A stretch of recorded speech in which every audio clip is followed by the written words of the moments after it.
Hey there everyone, it's MisterStubstep. I'm doing another video that nobody asked for, but I thought it would be interesting and I would like to share and then kind of get some feedback from you all. But today, I'm going to be doing my top 10 favorite Pokemon of all time, told through some Pokemon cards that I pulled from my collection. So there's no script to this, so I'm just going to be doing everything off the dome. The only thing that I wrote down is my top 10 favorite Pokemon. I ended up writing down like 25, and then I kind of did a bunch of head-to-head battles. I knew what my top 3 was going to be, but the rest, I kind of had to think a little bit. But I think this is as close as it's going to get. Please down in the comments. I know asking you to write down 10 is kind of a lot, and even 3 might be a lot. So if you want to leave down your favorite Pokemon down below and then kind of the reasoning behind it, if you have a reason. Sometimes you can have a need or like desire for something, but then not be able to explain it into words. That's fine too. So I can't remember exactly the order. I know the top 3, but so this will kind of be a surprise along with you. So we'll start out with Metagross. So Metagross, I'm kind of torn on Metagross. Such a cool Pokemon, love the design, love the typing. Before Metal was resistant, because I know they made a few adjustments over the years, because I more lean towards the video game than I do the card game. I collect the cards. I've become more and more aware of the card game over the past couple of years, but I still will always have way more knowledge within the video games. And then before Metal resisted pretty much everything, Metagross was just such a bulky wall. It was in the boss of Colosseum.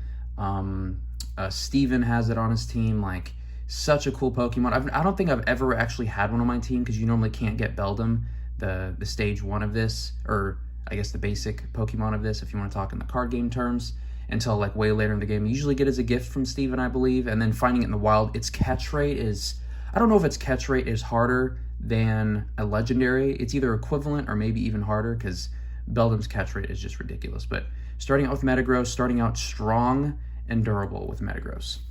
Next, we have Lantern.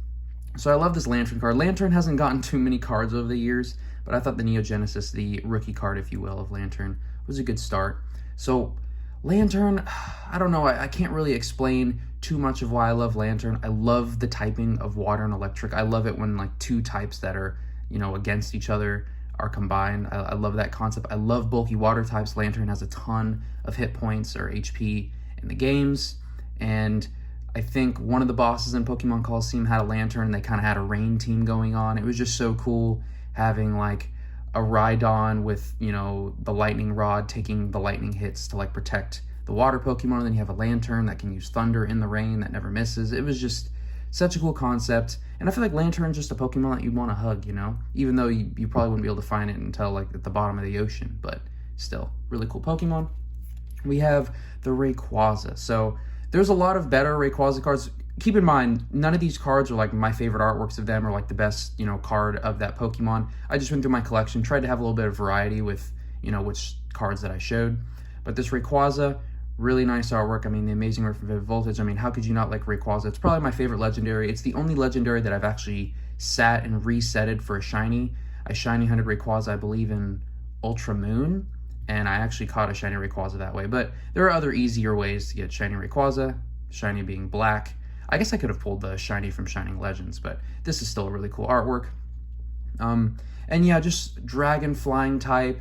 There was a point where when it received its mega evolution, it became so good that it was like banned from like using competitively, because it was just so good, so fast, hit so hard. I know Zinnia, the Dragon Tamer within Generation 3. I loved Omega Ruby and Alpha Sapphire, how they implemented Rayquaza. Just such a cool Pokemon, and I'm sure there's a lot of people out here that has this as one of their favorite Pokemon.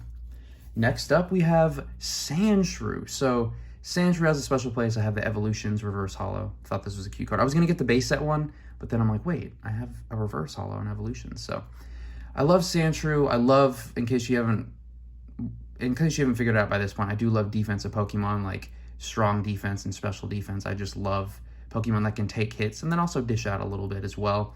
The reason why I picked Sandshrew was actually my first shiny Pokemon ever. And at the time of getting Sandshrew in shiny form, I didn't know it was a shiny.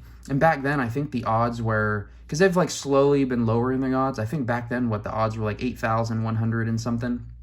And then they got reduced to like 4,000, and then now if you have like the Shiny Charm, it can be like 2,000, and then 1,000. Yeah, the shinies are definitely easier to come by nowadays. But back then, I got this shiny in Leaf Green, and I didn't realize it was a shiny. I thought it was an error in the game, because I didn't see the little dun, because In Generation 3, the shiny, it's just like a quick ring. It like stars that fly by the screen and then a quick ring. And I must have not noticed it as a kid. And I saw it in my box. I'm like, why is this Sandshrew like slightly off color? And I thought it was like an error in the game. And I don't want to say I released it, but it definitely didn't come forward with me because I transferred. I did catch a shiny Rattata, which is a gold. It's like, I called it gold rat because it is like yellowish when it's shiny. And that one actually transferred from Leaf Green all the way to Pokemon Home now. But this Sandshrew kind of got lost, but Sandshrew will always remain in my heart. Next up, we have, oh, this one is from the newest set, Brilliant Stars. Torterra also hasn't gotten too many cards either, and I don't have a lot of, the 4th generation cards, so this actually worked out perfectly that we could get a card that just came out. You can see all the Torterras in the background too, which is kind of cool. But Torterra, I spent, besides Sword and Shield, and then potentially in the future, probably Legends Arceus, I spent the most time playing Pokemon Diamond, a Generation 4 game. Torterra, of course, picking Turtwig as my starter. I always pick grass starters the first time I play through a game. Green's my favorite color, and I've always loved the concepts of grass and, using Leech Seed and all the different, like, powders and even, like, some Pokemon that can, like, ingrain and then get health over every turn. I just thought that was an awesome concept. And then the fact that Torterra, despite it being quad weak to ice, ground and grass is just such a cool typing. You can just, like, hit hard on like the special and the physical side. So a lot of starters you could do physical or special, but I just really like Torterra. Giant, land-like Pokemon. It was so cool seeing, an Alpha 1 walk around in Legends Arceus. I know in the, not Pokemon Go movie, Detective Pikachu movie, they did that experiment where the Torterras were like super massive, and I thought that was super cool too. So yeah, really cool Pokemon, and spent so much time with it. We have Tyranitar. So I would have shown off the holo version from Neo Discovery, but that one is still at PSA. That's why I haven't done my complete Neo Discovery video yet, because I'm still waiting on that card to come back.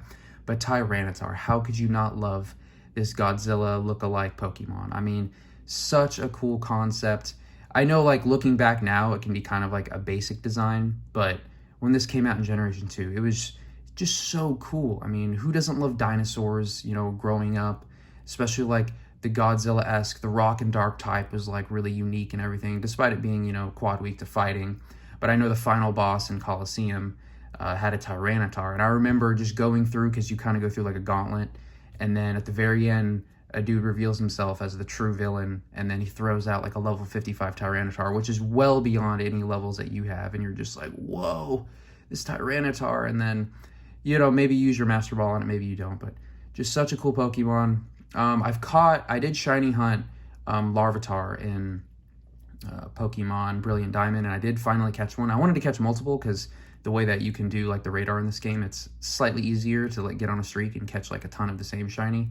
But I only caught one because my streak ended, and glad to add this to my collection. Love this Pokemon. Next, we have Umbreon. There's a ton of good Umbreon artworks, but I decided to throw in a Sword and Shield promo that was kind of recent from, I believe it was Evolving Skies 3-packs. It was one set's 3-packs. Very nice artwork. Umbreon, it's funny how much I go back to the game Pokemon Coliseum. I even played Pokemon XD Gala Darkness, and at this point I've played every single generation of Pokemon, but some I didn't play when they came out, like Generation 2 and Generation 5. I didn't play those when they first came out. I went back and played those. But Umbreon, it's just like the first evolution that I fell in love with. Once again, another defensive Pokemon, and that dark type is really cool. Has a lot of HP. Can just be useful just for taking hits and helping you catch Pokemon. I haven't used Umbreon in Legends Arceus, but I know I've seen some YouTubers use Umbreon, and just, I love Umbreon. Its shiny form is awesome. I wish I had the shiny from Hidden Fates, but just, I know a lot of people love Umbreon, and I think it's known that Umbreon is probably the most popular evolution. I know Sylveon is up there, Espeon's decently up there too, but yeah, love this Pokemon. Let me know what your favorite evolution is. Now we have Shuckle, getting into the top 3. So Shuckle, there is a famous saying, don't go with Shuckle. I'm not going to say that because I don't like to use profane language, but I'm sure you've heard of that saying because it definitely gave me a giggle the first time that I heard it. But little just Fates Collide, uncommon, nothing too special. Shuckle's had some cool artworks. I know in, I think, Lost Thunder, Shuckle actually got some ultra rares and a secret rare, which is kind of cool. Maybe one day down the line I might collect a master set of Shuckle, who knows. But Love Shuckle, super defensive wall. I'm a huge fan of turtles. I love just turtles as an animal. One day I would like to have a pet turtle. I didn't have one growing up. I had fish, dog, cat, and now we have cats. But one day I'd like to get a turtle. And I mean, highest defense and special defense in the game. Has super low HP, so it doesn't really utilize it as much, but still an awesome Pokemon. Let me know what you think of Shuckle. Spot number 2, you probably could have figured this one out based on my other starters' preferences, but Bulbasaur, I pulled the one from Shining Legends. There's a ton of good Bulbasaur artworks out there, but this one from Shining Legends just super hopeful for the future. I love Bulbasaur, first starter that I ever chose. Really good against the first 2 gym leaders in Generation 1, which was nice. Bulbasaur, me and Bulbasaur have so many memories. I've raised so many Bulbasaurs to Venusaurs to level 100.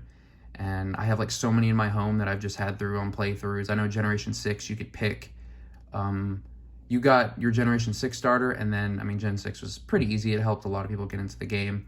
You could pick a Generation 1 starter to kind of combine, and of course I picked Bulbasaur again. Despite me using it so many times, Bulbasaur just never gets old. And yeah, I just love Bulbasaur. And you might notice that my stack is ended. But for those of you that have seen probably any other of my videos, you'll know what my favorite Pokemon is. I have a whole binder dedicated to this Pokemon, and that is Kirlia. So Kirlia Generation 3, second or first stage, if we're talking TCG, of the Ralts Gardevoir line. And the reason why I like this, I've gone into it when I showed off my full collection of Kirlia cards, but the reason why it's my favorite is because it reminds me most of my childhood and of my sister, because I used to pretend that I was doing Pokemon battles when my sister was at ballet practice.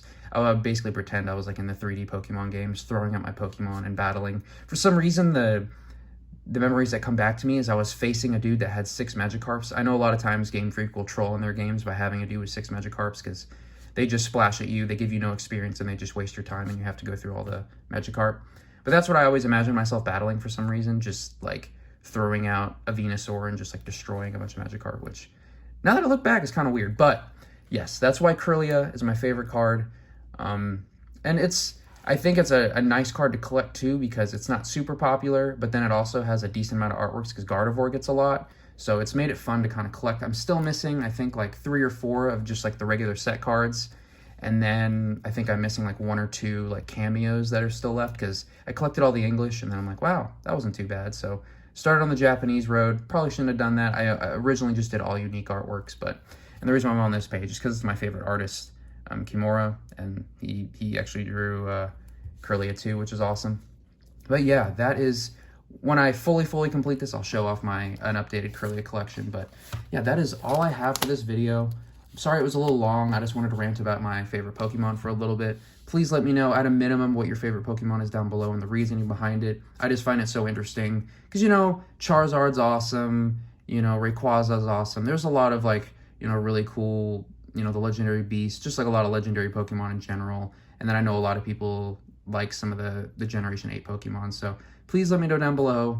I know this was, this video was kind of out of the blue. But let me know what you could think of these types of videos. I might do more like top 10 whatever. I actually have a list of things that I was potentially doing for like a rainy day.